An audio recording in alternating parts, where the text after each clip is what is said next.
Recent news events have prompted several questions for Tulsa's police chief. So Chief Wendell Franklin is with us this morning for his monthly visit. We're going to get a recap of some of these stories that we've been following overnight. Thank you for coming in. It's good to see you. You guys have been busy. Let's update us on the quadruple murder from yesterday.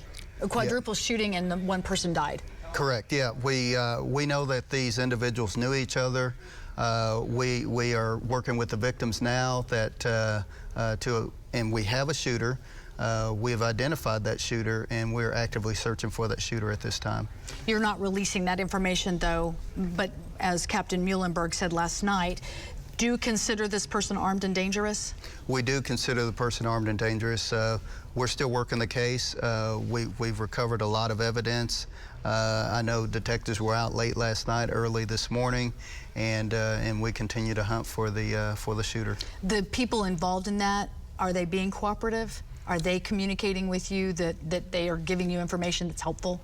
Yeah, there are a lot of individuals involved in this, and we are receiving cooperation, but there's just a lot of stuff that we have to decipher through to get to what actually happened. So not only that, but then overnight we had the shooting near downtown Tulsa, near the center of the universe. Update us on that. Yeah, we got the call of a shooting there. Officers responded to the area. When officers were on that location, they didn't see anything. No one was there. They didn't see any type of evidence of any type of shooting taking place. And they later got a call at one of the hospitals of a victim being there. They were then able to go back and locate the scene after several others confirmed where that location was. It was near the center of the universe at one of the parking garages, so we went and collected evidence there, and we also collected a couple of firearms that may or may not have been used in some of the shooting there. So we're still actively working that one this morning as well. It's a busy overnight and evening for you guys last night. I want to talk a little bit about some recent police chases, one in particular that was last week on near 71st and Memorial. At what point in terms of the police chase, when do you know and when do your officers make that call? Is it dangerous? Is it worth the effort to get these suspects? Right. We weigh all of those options when we start pursuing a vehicle. In the instance on Memorial, officers had been out on foot chasing some juvenile suspects involved in auto thefts, and they ran to a vehicle, a different vehicle, and got into that vehicle, and apparently that vehicle was also stolen and took off out of the parking lot. There was an officer directly behind them in the parking lot when it started, and as he is trying to verbalize what's taking place, they had exited Memorial, sped heavily through 71st very quickly, and then collided with another vehicle. So it takes us time to verbalize things and get a picture for a supervisor to be able to make a decision on whether or not to continue a pursuit. We weigh all those options: time of day, traffic conditions, what are we chasing a person for. All of those are factors in how we pursue. And if I was understanding, the original call was not far, like 73rd and Memorial, so it was a short chase that just escalated super fast? Yeah, very short distance, escalated very quickly. Supervisors were not, it happened so quick, you don't have enough time to be able to determine what's going on. We had not even verbalized it, that we were chasing a vehicle. It was just that quick.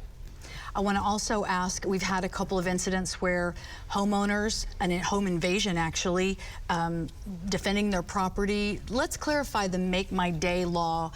Is that the home? Is that property? Is that the shed? And I know you all don't make the determination of filing charges, but in terms of if I'm a homeowner, I have a weapon, what is the law? Yeah, it just doesn't have to be at a home. It's a stand your ground law, so you can be pretty much anywhere as long as you have a lawful right to be in a space. Then you occupy that space and you can defend that ground, if you will. And you know, these cases are, we will work those cases. We go through those. And we submit those to the district attorney, and they ultimately make the decision on whether or not to file charges on someone.